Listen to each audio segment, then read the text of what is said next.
Salmonella typhi ব্যাকটেরিয়ার সংক্রমণে হয় টাইফয়েড। দূষিত পানি ও খাবারের মাধ্যমে ছড়ায় এই রোগ। গবেষণা বলছে, ঘন বসতিপূর্ণ এলাকার শ্রমজীবী ও প্রান্তিক মানুষ আর নিয়মিত বাইরে খাবার পানি গ্রহণ করেন এমন মানুষের ঝুঁকি বেশি। চিকিৎসকরা বলছেন, সময়মতো চিকিৎসা না হলে অন্ত্র ছিদ্র হওয়া কিংবা সেপটিক শকের মতো প্রাণঘাতী জটিলতাও হতে পারে। তার উপর যথেচ্ছ অ্যান্টিবায়োটিক ব্যবহারে বাড়ছে ওষুধ প্রতিরোধী ব্যাকটেরিয়ার ঝুঁকি।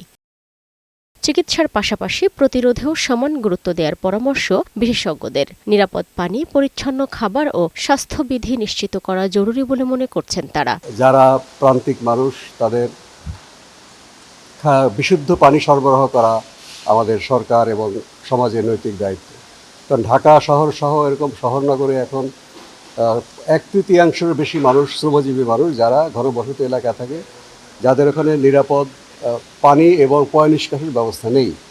সেই পানি এবং পয় নিষ্কাশনের ব্যবস্থা যদি আমরা নিশ্চিত করতে না পারি, এটা গোটা জনপদই এই পানিবাহিত রোগ, বিশেষ করে টাইফয়েডে আক্রান্ত হতে পারে।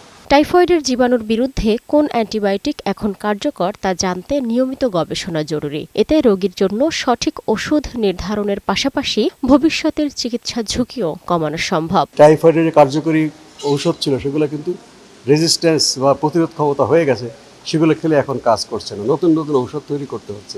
এই আবিষ্কারগুলো অধিকাংশ দেশের বাইরে হচ্ছে, সেখান থেকে বিভিন্ন ধাপ পার হয়ে বাংলাদেশে আসতে সময় না।